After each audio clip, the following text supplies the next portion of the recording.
The groom, full of self-confidence, loudly threw in my face at his daughter's wedding. "Look at yourself. You don't deserve to be with the elite." I remained silent, swallowing my humiliation. But suddenly his idol, the most influential guest, entered the hall, walked past the groom, and hugged me. "Glad to see you, partner." My son-in-law turned pale as a ghost. The betrayal of my family turned into unexpected revenge. Before we continue, please subscribe to the channel and write in the comments what time it is where you are now. I arrived at the hotel suite early that morning, my hands trembling slightly as I carried the envelope. Inside was a check for $50,000, Margaret's savings combined with mine, meant to give Faye and Clyde a solid start. I'd rehearsed what I'd say about family, about building something lasting together. The suite was chaos when I entered. Faye stood in her silk robe, gesturing wildly at floral arrangements, while her wedding planner scribbled notes. Bridesmaids clustered near the window, champagne glasses already in hand, though it wasn't yet 9. "Faye, honey," I said, extending the envelope with both hands. "I wanted to give you this before the ceremony, something special for your new beginning." She glanced at me, then took the envelope with one hand while pointing at a centerpiece with the other. "Just leave it on the table. Lisa, did you confirm the string quartet knows to start exactly at 7? I stood there, hands still outstretched foolishly. "It's from your mother's savings, too. She would have wanted." Faye tore open the envelope, glanced at the check amount, and tossed it onto the vanity among scattered makeup brushes and hairpins. "Finally something worthwhile. Thanks." She turned back to the planner. "Now, about the centerpieces." I backed toward the door, mumbling congratulations no one heard, and left. The ceremony passed in a blur. I walked Faye down the aisle, her hand barely touching my arm. At the altar, she didn't look back once. During the vows, I watched Clyde display her like a trophy he'd won, his chest puffed out with ownership. The reception began at a historic Charleston mansion, all marble floors and crystal chandeliers. I found myself drifting along the room's perimeter, holding champagne I didn't drink. Wealthy collectors mingled, their conversations about acquisitions and estates washing over me like foreign languages. When the toast began, I wasn't told when to speak, watched awkwardly as others went first. My toast was brief, generic, met with polite applause that felt like dismissal. I retreated to my corner again, suddenly aware of every thread in my tuxedo, wondering if Clyde was right. If I'd rented it, would anyone notice? That's when Clyde spotted me. He weaved through guests with exaggerated confidence, his voice already too loud, bourbon thick on his breath. He stopped directly in front of me, planting his feet wide, blocking any escape. "Look at yourself, Ambrose." His voice carried across the marble. Conversation slowed, heads turned. "You're wearing a rented tuxedo among people worth millions." I looked down, swallowed hard, kept my hands at my sides to hide their trembling. "You don't deserve to be with the elite." Clyde's laugh was sharp, cutting. "This is our world now, old man. You think writing checks makes you one of us?" "Clyde, please," I managed, barely audible. "Not today." A woman nearby whispered, "Is he really doing this at his own wedding?" The grand entrance doors opened then. The room's energy shifted instantly.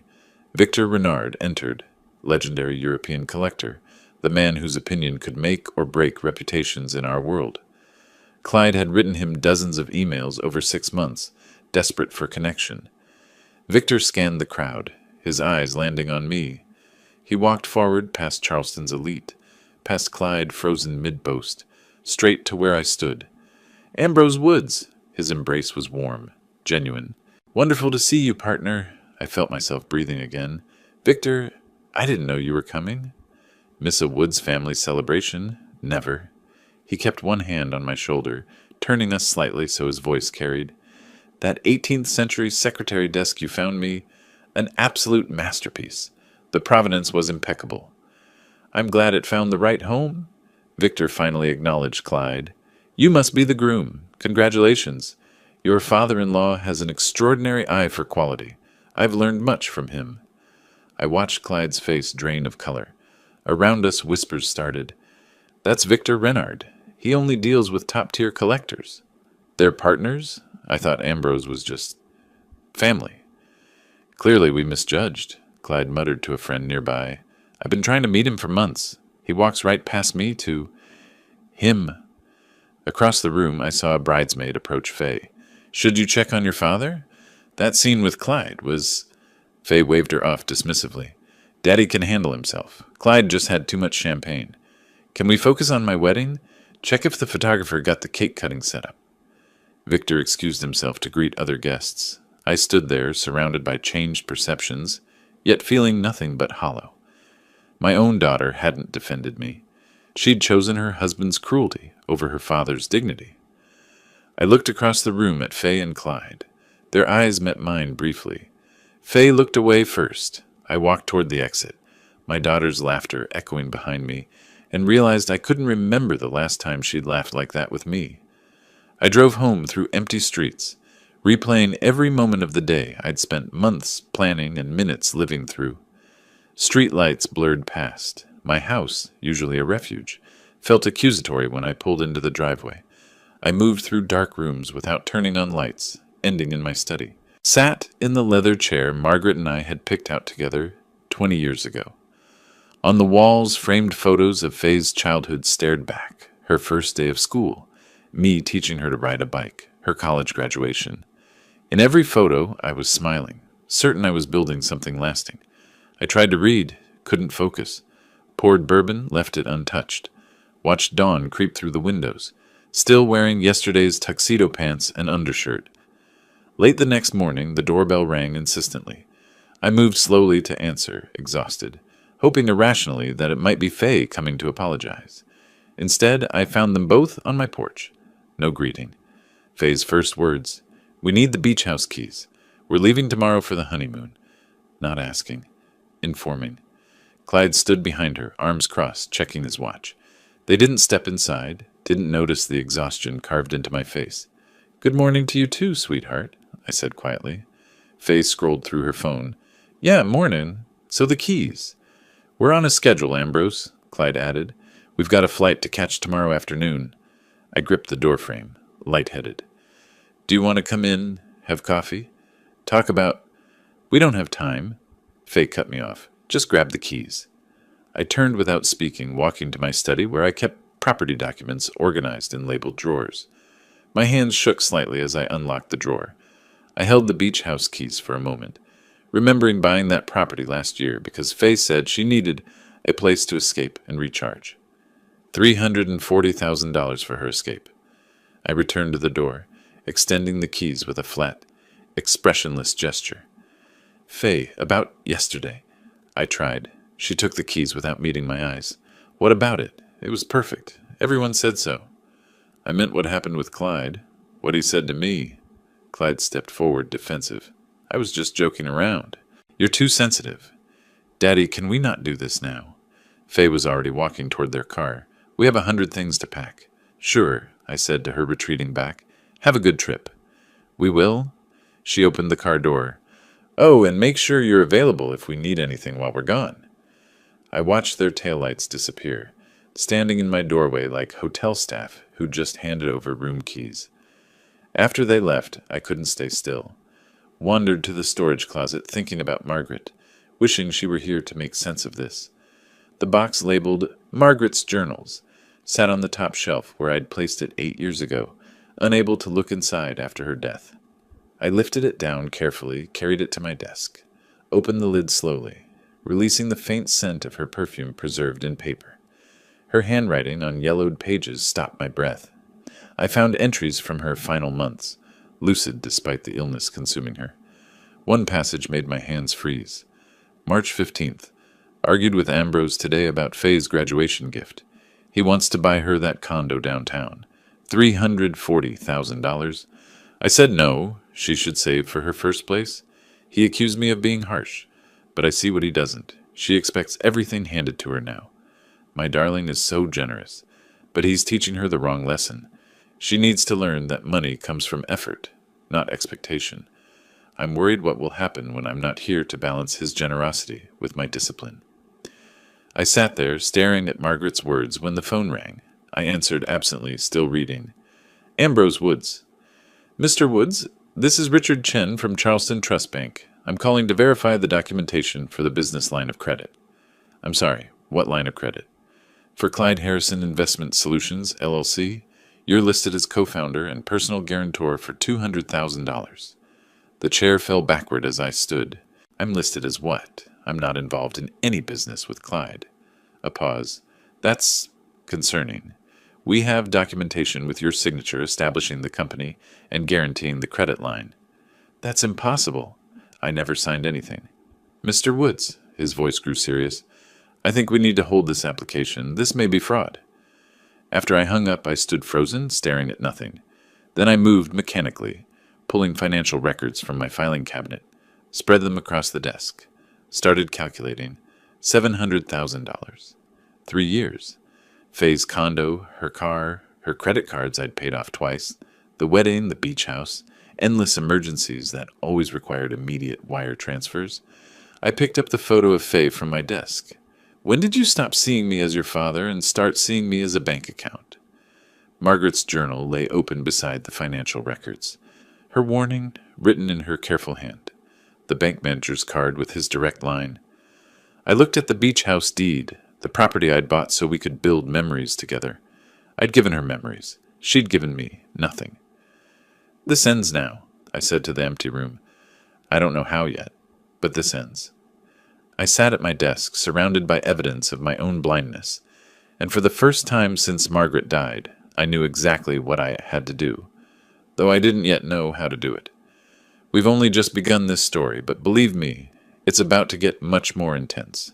Stay with us to find out how our protagonist gets his revenge on those who wronged him. I didn't sleep that night. Instead, I did what I do best. I documented, organized, and analyzed. The dining room table disappeared beneath 7 years of bank statements, receipts, canceled checks. I created a spreadsheet with methodical precision, each entry a small cut. Faye's college tuition, paid in full when she could have taken loans. $160,000. The downtown apartment I bought as investment in her future. $340,000. She never paid a single maintenance fee. Clyde's startup that produced nothing except expense reports for luxury dinners and business trips to Miami. $75,000 evaporated. The wedding that cost more than my own marriage celebration had 40 years ago. $85,000 for a single day. By dawn, I had my answer. $712,450 in 3 years. Not counting her car insurance I still paid, her phone bill, the smaller gifts that seemed too petty to track. I stood at the window, watching Charleston wake in shades of pink and gold, and made a decision that felt like stepping off a cliff. I would take back everything I legally could, not out of spite, out of necessity. They'd taught me the relationship was transactional. Time to balance the books. The Charleston Bar Association gave me 3 attorney names. I researched each one, chose David Connor based on his case history, with elder financial abuse. His office occupied the 3rd floor of a restored building on Broad Street, the kind of address that suggested competence without ostentation. Connor read through my documentation with practiced efficiency, property deeds, bank records, Margaret's journal entries. His expression shifted from professional neutrality to genuine concern. Mr. Woods, let me make sure I understand. He tapped the beach house deed.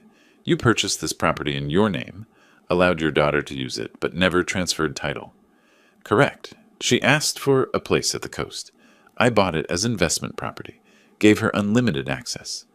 And this downtown apartment, $340,000 purchase price.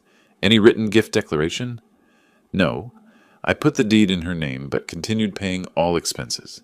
She never contributed $1 to maintenance, taxes, or utilities. Connor leaned forward. Mr.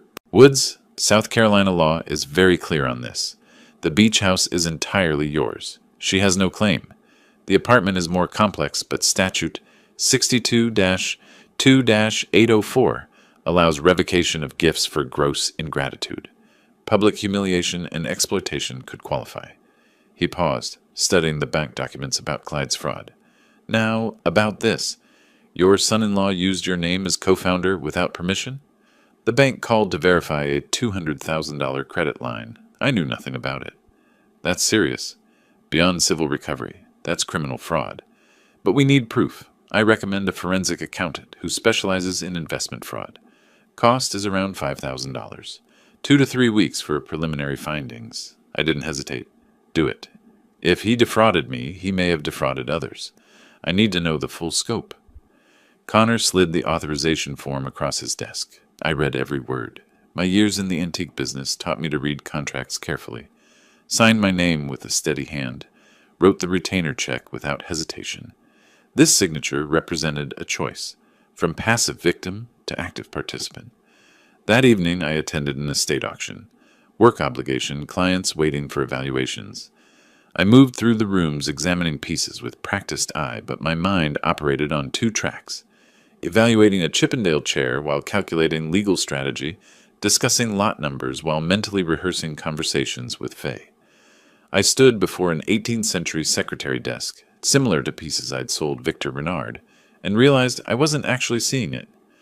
The veneer work is extraordinary. A woman's voice beside me.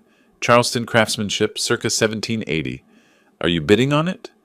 I turned. Beatrice Clark, owner of Charleston Auction House. Her reputation matched my own. Evaluating for a client, I said. The provenance is unclear. You're Ambrose Woods, aren't you? Southern Heritage Antiques. I'm Beatrice Clark.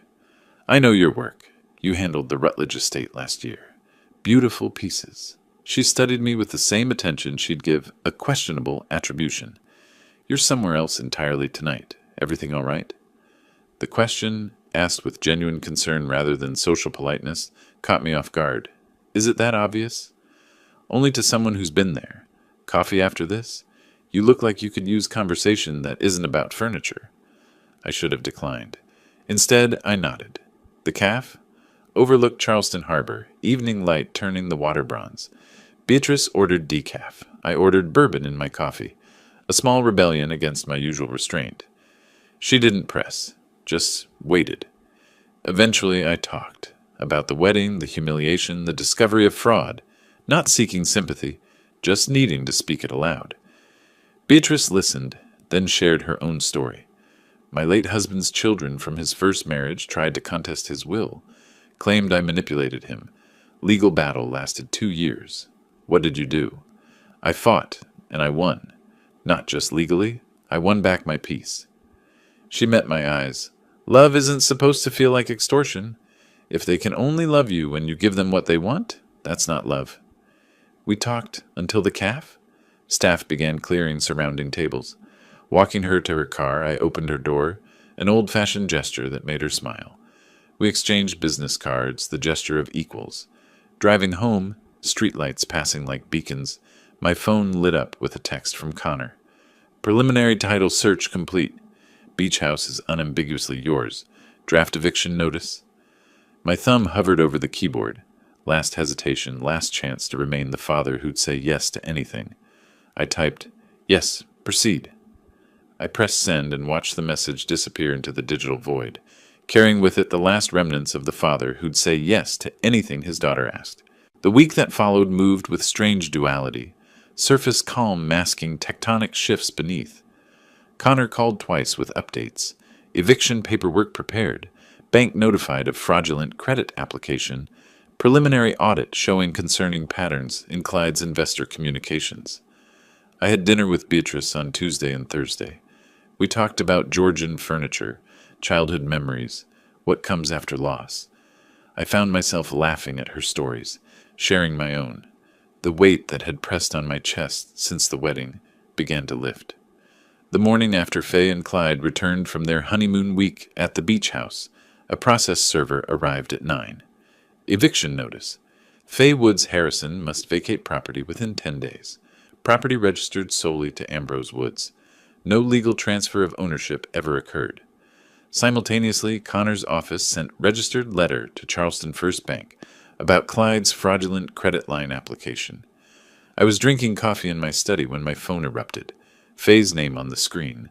I let it ring twice before answering. Her voice came through as pure rage. "What did you do?" "We just got served with eviction papers. From the beach house." "Yes, I sent those."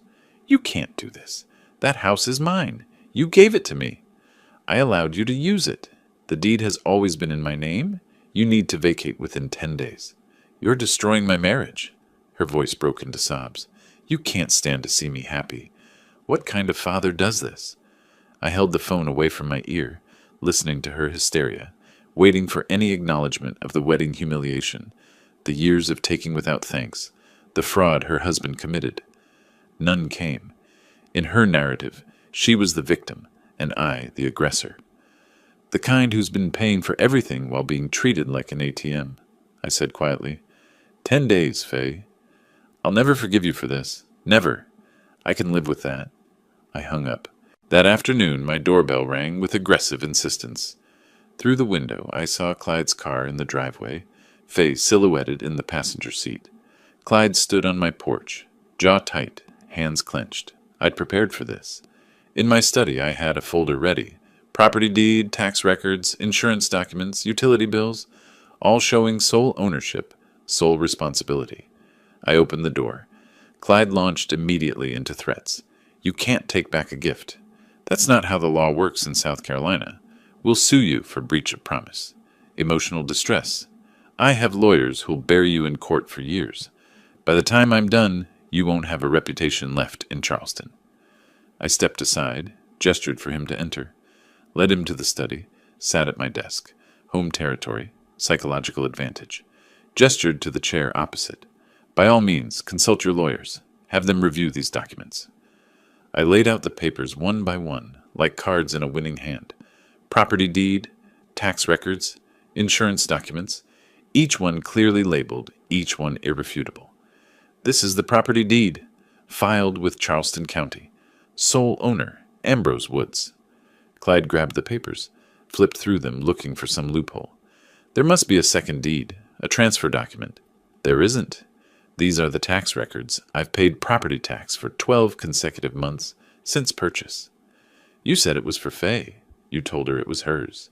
I said she could use it. I never said I was transferring ownership.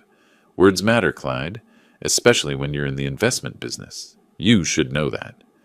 His face shifted from aggression to something closer to fear. This is revenge for the wedding. No, this is property law. If you find evidence of legal transfer, present it to my attorney. His card is in the folder. He threw the papers down and left without another word. I gathered them calmly, returned them to the folder, walked to the front door, opened it. The message clear. That evening, emotionally exhausted, I met Beatrice at a small Italian restaurant away from downtown. She'd suggested it, sensing I'd need refuge. I ordered bourbon neat before dinner, something I rarely did. Beatrice talked about her day, giving me space to transition from confrontation to conversation. When the food came, I found I was hungry, first real appetite in days. How do you feel now that it's done? She asked. Now that you've actually stood up to them? Terrified, liberated, guilty, justified, all at once. That's normal. The first time I said no to my stepchildren, I threw up afterward. Literally. How did you get past the guilt? I realized guilt was their weapon. They trained me to feel guilty for having boundaries. Once I saw that, the guilt lost its power. Faye said she'll never forgive me. Beatrice smiled sadly. And you said? That I can live with that. Then you've already won. Not the legal battle, the internal one. That's the only victory that matters. We talked until the restaurant staff began clearing surrounding tables.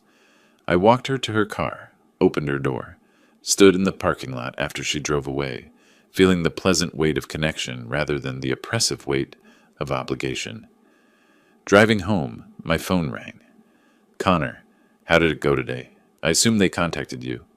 Faye called screaming. Clyde showed up making threats. Any physical intimidation?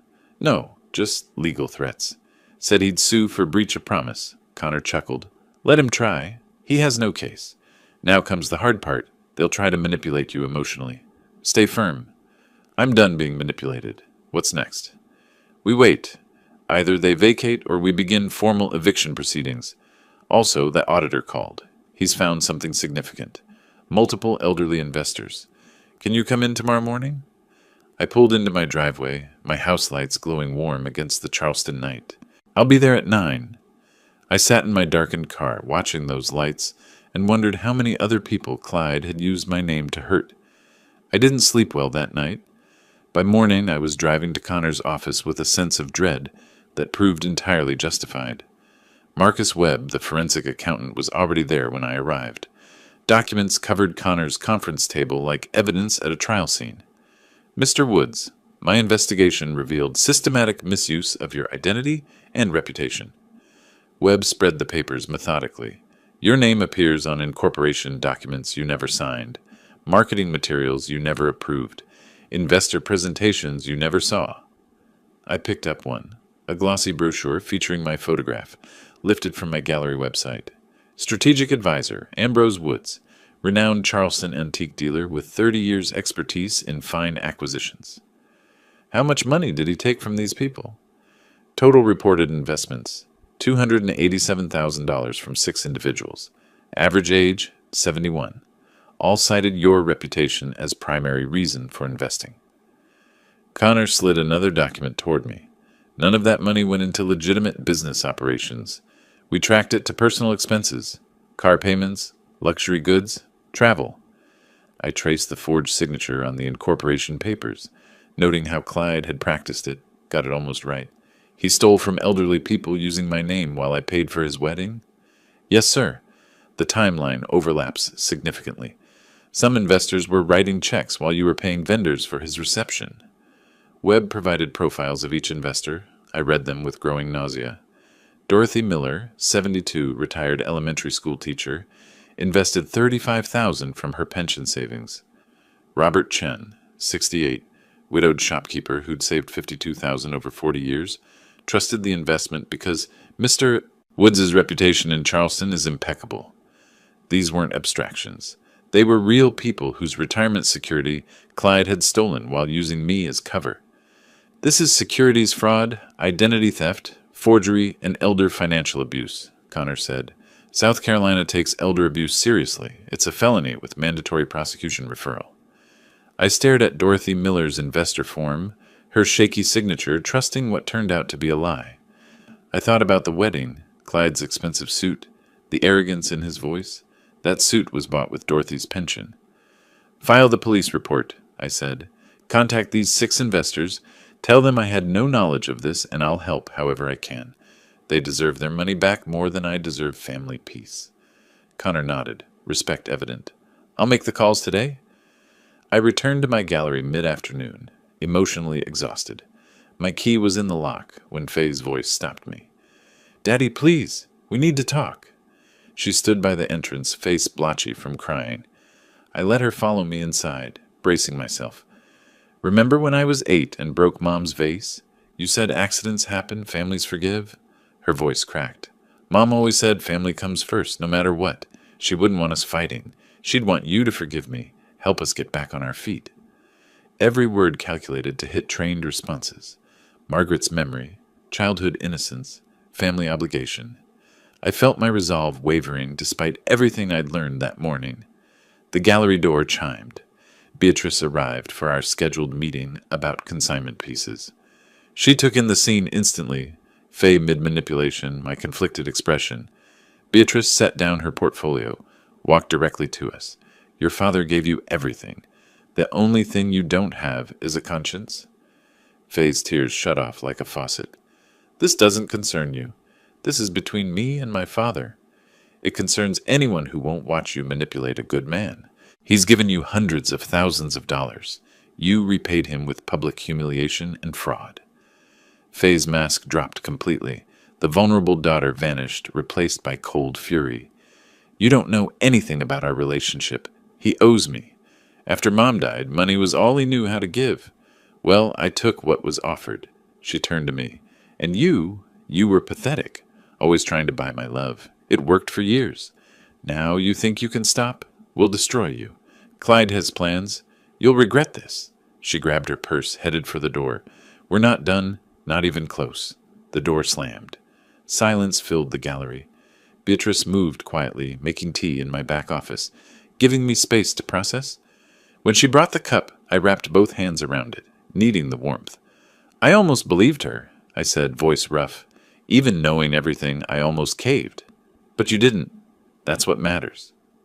We sat in silence. Then my phone buzzed with notifications. 3, then 5, then a steady stream. I looked up to meet Beatrice's eyes. understanding without words that Clyde's promised counterattack had begun. We read them together, Beatrice pulling her chair beside mine, both of us staring at my phone screen as Clyde's carefully crafted narrative unfolded. Facebook post, shared 40 times already. Heartbroken to share that Faye's father evicted us from our honeymoon home days after our wedding. We don't understand this cruelty. He's even threatening to take the apartment Faye grew up in. We only wanted family, but he sees us as burden. Photos, attached. Young Faye on my shoulders at the beach, our wedding reception moment capturing joy. Even one of Margaret with caption, "Wish Faye's mother were here to mediate this family tragedy." Comments accumulated like small blades. What kind of father does this? Elder cruelty goes both directions. Praying for you both. I need to respond to this, I said. People think I'm a monster. My clients are questioning me. Beatrice closed the laptop firmly. I understand. When my stepchildren posted about me, I lost sleep writing responses I never sent. My attorney said something I'll never forget. Never wrestle with pigs. You both get dirty and the pig likes it. But my reputation will be decided in court, not in comment sections. People who know you will ask directly. People who judge you based on social media weren't really your friends. She described her own battle, fake accounts amplifying lies, her burning need to defend herself. The hardness came later, after I won. Living through it was misery. By late afternoon, my phone showed the professional spillover. Email from the Historical Preservation Society asking if we could discuss board members' concerns. Text from longtime client requesting clarification. Voicemail from supplier questioning our contract. Most painful, young couple I'd been helping wrote, "We've decided to work with another dealer." I watched my reputation crack in real time. Following Beatrice's advice, I drove to Connor's office. We filed 2 new legal actions. Civil lawsuit demanding return of $75,000 given for Clyde's startup as funds obtained under false pretenses, and petition to revoke the apartment gift under South Carolina. Code Section 622804 for gross ingratitude. The apartment was in her name, I said. Can we really take it back? Public humiliation, fraud using your name, defamation campaign. That's textbook gross ingratitude. Apartment title reverts to you if we win. She'll say I'm making her homeless. She's a 34-year-old employed adult. She has resources. They're just consequences of her choices. Connor also drafted a cease and desist letter about the defamatory posts. Every post after receiving this becomes knowing defamation, raises damages significantly. I signed everything. Each signature felt like drawing a line, saying, "This far, no further." The business association meeting that evening showed Charleston's divisions clearly. Some dealers avoided eye contact. Others approached deliberately to show support. My phone rang during the meeting. Victor Renard. "Ambrose, saw some foolishness online. Don't tell me you're letting social media nonsense trouble you. It's complicated family situation. I've known you 15 years. Your integrity is beyond question. Whatever domestic drama you're navigating, your professional reputation with serious people is untouched. I'm hosting private auction next month. You're invited. Bring that elegant woman I met at your daughter's wedding." After the meeting, Sarah Martinez touched my arm. "Been through public divorce. People believe what they want. Truth wins eventually, takes longer than lies. But I also saw former friends keeping distance, heard whispered conversations stop when I approached. Later I drove to Beatrice's historic Charleston single house for dinner. She cooked citrus-glazed salmon, asparagus, rice pilaf. We sat at her small dining table, conversation flowing from legal strategy to personal history. "I didn't plan this," she said softly as we moved to her porch. "After Thomas died, I thought I was done with all this. Companionship, romance, caring whether someone calls. I thought the same after Margaret. Convinced myself I was too old, too damaged, too busy to want anything else. When did you know you were wrong? That first coffee after the auction, you listened without fixing, understood without judging. I was terrified you'd think I was just some lonely widow latching onto the first man who showed up." I touched her face. "I think you're remarkable. I think I'm lucky you noticed me at all. For a man going through public humiliation and legal warfare, You're remarkably available emotionally. Maybe because you make me feel like myself again. Not someone's father, not someone's victim, just myself. When we kissed, tentative then sure, it felt like permission to live again. My phone rang as I drove home. Connor. Both suits served 30 minutes ago. Expect him to spiral. Within an hour, new posts appeared. Angrier, more desperate. Update. My father-in-law just sued us. We're newlyweds barely scraping by, and he's weaponizing lawyers. Elder abuse works both directions, but the cease and desist had landed too. The posts had a different quality now, desperation instead of confidence. I pulled into my driveway, went inside, made tea, sat in my study with a book, deliberately putting my phone on silent. Then it buzzed one more time. Text from unknown number. You'll regret this. We have proof you're not who you pretend to be. I stared at the message, considered calling Connor, decided it could wait until morning. The anonymous threat glowed on my phone screen for a moment before I turned it face down on the desk, refusing to let unknown intimidation steal the strange peace I'd found in the midst of war. Morning brought the usual mail, bills, advertisements, and one cream-colored envelope in handwriting I'd know anywhere. 6 pages unfolded in my hands, blue ink occasionally smudged. Dear Daddy, in the way she hadn't addressed me since childhood. I read standing at my kitchen counter, coffee growing cold. Each paragraph a precisely aimed arrow. Memories of Margaret, guilt about emotional distance after her death, the suggestion that my gifts were my love language, and she'd simply learned to receive love the way I gave it. After Mom died, you were all I had, but you were so sad I couldn't reach you. The gifts were the only way I felt connected to you. I read it 3 times. Each reading chipped away at my resolve. I called Connor. What would happen if I dropped the criminal complaint? Silence, then his careful attorney voice. The 6 defrauded investors would be impacted. But you don't control the criminal investigation once filed. That's the state's decision now. If you need to see for yourself, meet her publicly. Trust your instincts. I called Beatrice next, read portions of the letter, heard the worry in her voice. I can't tell you what to do, but promise me you'll be careful. 2 days later, I sat at the outdoor cafe, watching Faye approach. She'd dressed down, jeans, simple sweater, minimal makeup, hugged me tightly. I felt how thin she'd become. We ordered coffee. She began, I've been thinking about us, about Mom, about how I've treated you. I want to rebuild, but I need you to meet me halfway. She asked about my gallery, about Beatrice, seemed genuinely interested. I'm glad you have someone, Daddy. You deserve happiness. For an hour, I felt the dangerous warmth of hope, but her phone lay face down on the table. 3 times during our conversation, it lit up with incoming texts. Each time, her eyes flicked to it. Each time, the tiniest smile crossed her face before she controlled her expression. Someone was texting her during this sincere reconciliation. Someone whose messages made her smile while she performed vulnerability. We finished coffee. She hugged me goodbye with promises to take this slow. I walked away, then deliberately pulled out my wallet and keys, but left my phone on the table. Walked around the block to my car. Waited 1 hour.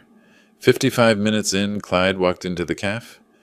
I waited 10 more minutes, then returned, claiming I'd forgotten my phone. Found it still on the table. But now Faye and Clyde sat together in a corner booth, backs to the entrance, leaning close. Their voices carried in the afternoon lull. Did you see his face when I mentioned Mom? I thought he'd start crying right there. Clyde laughing. The part about money being his love language was perfect. Made him feel responsible. He's almost broken. Few more meetings, he'll drop everything. Blood is stronger. He can't resist his only daughter forever. I retrieved my phone silently. They never noticed me. Walked out carrying the death of my last hope. Sat in my car, hands gripping the steering wheel until my knuckles whitened. Drove on autopilot to Beatrice's house. She opened the door, took one look at my face, pulled me inside. I told her everything. The letter, the meeting, the test, what I'd overheard. When I finished, she asked, What do you need right now? The question undid me. I started talking about the daughter I'd imagined versus the woman who existed, about feeling foolish for hoping, about exhaustion, She made tea, sat beside me, occasionally touching my hand, just being present. We talked through dinner, through evening into night. Beatrice shared her moment of clarity with her stepchildren, when she realized no amount of giving would ever be enough. The hardest part was accepting that some relationships can't be fixed because one party doesn't want fixing. They want surrender. Around 3 in the morning, conversation shifted from past pain to present possibility. What we wanted now, what scared us, what this unexpected connection meant. When her head rested on my shoulder, when my arm drew her closer, it felt natural. We fell asleep intertwined on her couch. Dawn light found us peaceful. Coffee brewing, her phone rang. Connor, asking if I could come in. The audit is complete, full report ready, and the DA wants to meet. They're moving forward with criminal charges. I held Beatrice's hand while Connor explained that everything was accelerating. The investigation, the charges, the reckoning, and for the first time since this began, I felt ready to see it through to the end. We moved through Beatrice's morning routine with surprising ease. Coffee, borrowed shirt, toast standing at her counter like we'd done this for years. "You don't go through today alone," she said. We drove to Connor's office together, her hand on my knee, steady presence. Marcus Webb spread documents across the conference table. 6 investors, $287,000. But then the shocking details emerged. Forged recommendation letters on fake Southern heritage, antiques letterhead, fabricated email account, ambrose.woods.consulting@gmail.com, used to answer investor questions as if I responded. Doctored phone records suggesting I attended investment strategy meetings. "Mr. Harrison didn't just use your name casually," Webb said. "He created an entire false business partnership." I picked up a forged letter, traced the signature. "He practiced this, got it almost right." Connor leaned forward. "The DA says this elevates to identity theft, wire fraud, elder abuse. Federal charges are possible." That afternoon, 3 investors arrived. Dorothy Miller spread her documents with arthritic hands, pointed to the forged recommendation. "Your reputation convinced me. I taught elementary school for 40 years, saved every spare dollar." Robert Chen showed photos on his phone, his hardware shop, family business for 30 years, closed now. "The money was my retirement." Patricia Walsh couldn't maintain composure.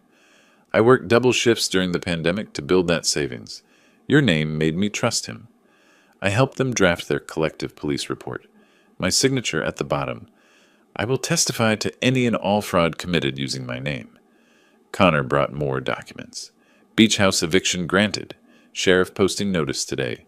Apartment revocation hearings scheduled 2 weeks out. Judge's preliminary comments suggest strong likelihood of success. The empire they'd built on my generosity was being dismantled piece by piece.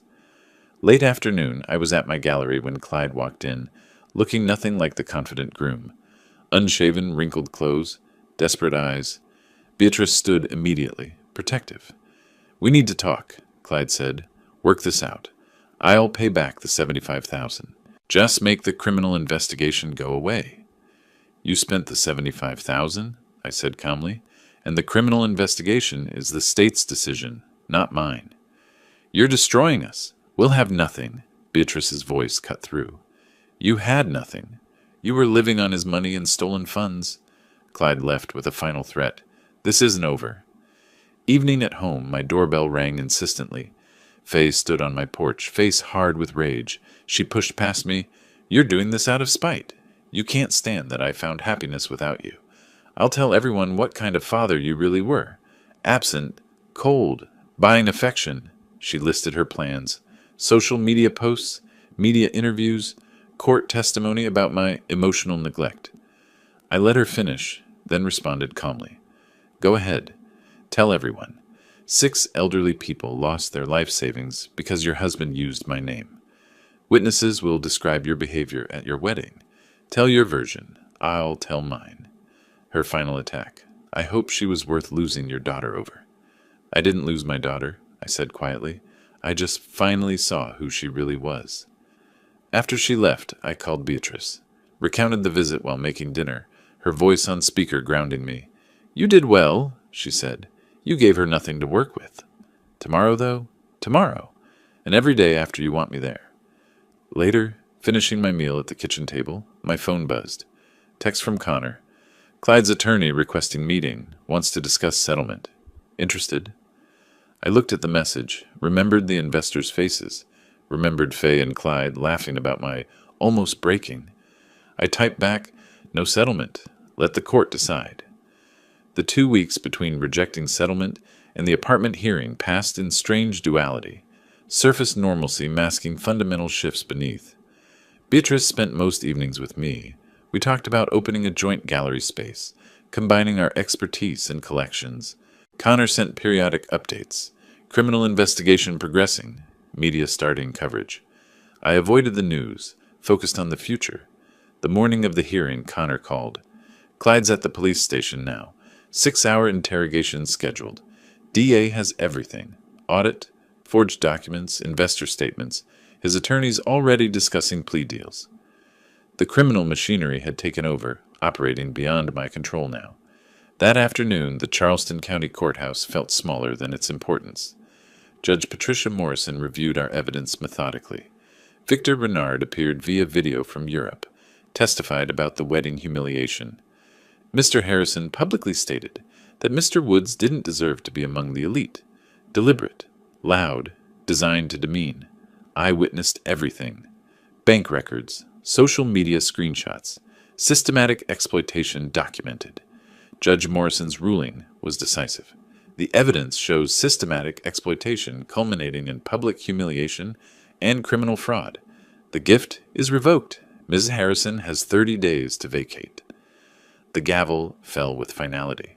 That evening, Beatrice and I watched the local news. Charleston financial advisor Clyde Harrison faces multiple felony charges for allegedly defrauding elderly investors using a stolen identity. My name mentioned, respected antique dealer Ambrose Woods, whose identity and reputation were allegedly used without permission. 6 victims interviewed, faces blurred. We trusted him because of Mr. Woods' reputation. My name cleared publicly through facts, not my own defense. Over the following week, Connor forwarded updates. Clyde's advisory license revoked permanently. Bankruptcy filing revealed negative net worth exceeding $400,000. The leased BMW repossessed. They moved to a weekly rate motel. 1 week after the apartment ruling, my doorbell rang. Through the window, I saw Faye's car. Older model, dented door. She stood on my porch looking genuinely defeated. Thrift store clothes, no makeup, weight lost from stress. No Clyde visible. "Daddy, can we talk, please?" I let her in. For the first time, no performance. Just exhaustion and genuine fear.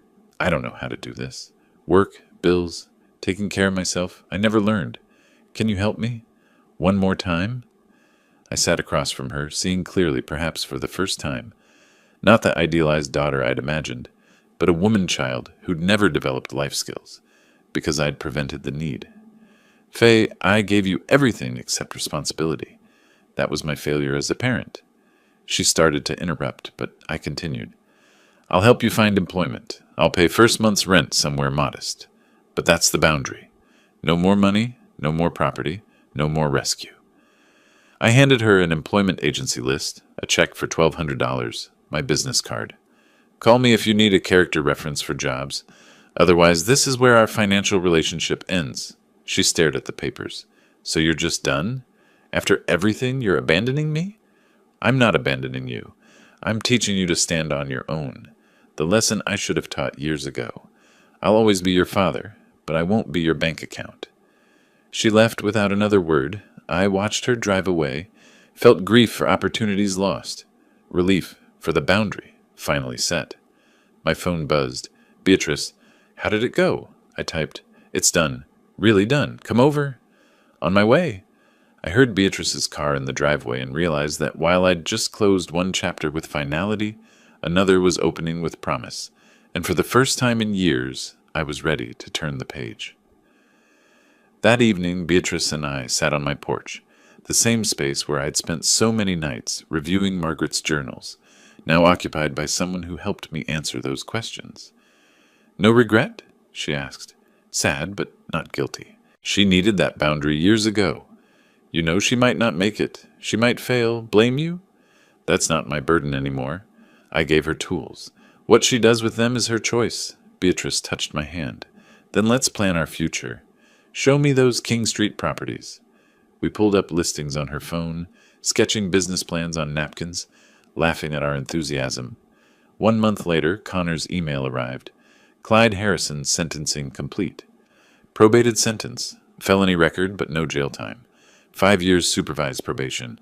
Restitution of $287,000 at $4,783 monthly. License revoked permanently. I forwarded everything to the 6 investors with a personal note about the foundation I was establishing. Faye sent 2 brief texts over the following weeks. First, got a job, hotel front desk, it's hard. I responded, proud of you for working. Second, found apartment I can afford. Roommate situation, but it's mine. Good, keep going. The distance allowed us both to breathe, grow separately. I sold both reclaimed properties. Beach house, $385,000. Downtown apartment, $425,000. After taxes and fees, net proceeds, $680,000. I didn't keep it. In Connor's office, I signed documents establishing the Margaret Woods Foundation for Elder Financial Protection, providing legal aid for elderly fraud victims, supporting financial literacy programs, offering emergency assistance. Board members, Connor, Marcus Webb, Dorothy Miller, and me. You're turning your family's pain into systemic protection for vulnerable people, Connor said. Beatrice and I announced our partnership officially. Woods & Clark Fine Antiques and Auctions. We leased historic space on King Street. Victor Renard committed to 3 exclusive auctions yearly, opening planned for September. One morning in my gallery, I stood before Margaret's photograph, spoke to her quietly. I finally understood what you meant, about teaching Faye responsibility, not just giving her things. I touched the frame gently. Met someone, Beatrice. I think you'd like her. Paused then. I'm sorry it took losing everything with Faye to learn the lesson, but I learned it, finally. The conversation brought peace, not resolution of grief, but integration of loss into life continuing. Late July afternoon, Beatrice and I sat on my porch, reviewing gallery renovation plans. My phone chimed. Faye's message, Dad, I found a place I can afford on my own. First apartment that's really mine because I earned it. Working full-time plus weekend shifts. Exhausted but proud. Is this what you meant about self-sufficiency? Thanks for the lesson, even though it hurt. I showed Beatrice, who smiled. She's getting it. I typed carefully. Yes, that's exactly what I meant. Proud of you. We returned to our plans, sitting in comfortable silence as Charleston evening settled. What are you thinking about? Beatrice asked. About justice. How it doesn't look like I expected. Not dramatic courtroom victory or triumphant vindication. Just this. Ordinary evening, planning ordinary business. That's what justice looks like when it's real. Not drama, but balance restored. The investors are getting restitution. The foundation will help others. My reputation's restored. You and I are building something together. And it's perfect, I said. This quiet, ordinary evening is exactly what I fought for. Not revenge. Just life, on my terms, with a chosen partner. She squeezed my hand. Then let's enjoy our perfectly ordinary evening and plan our perfectly extraordinary future. I set my phone aside and reached for Beatrice's hand, watching Charleston's summer evenings settle around us, and understood that justice had never been about making them pay. It was about learning, finally, to build a life worth living. If you like this story, please like this video, subscribe to the channel, and share your impressions of this story in the comments. To listen to the next story, click on the box on the left. Thank you for watching.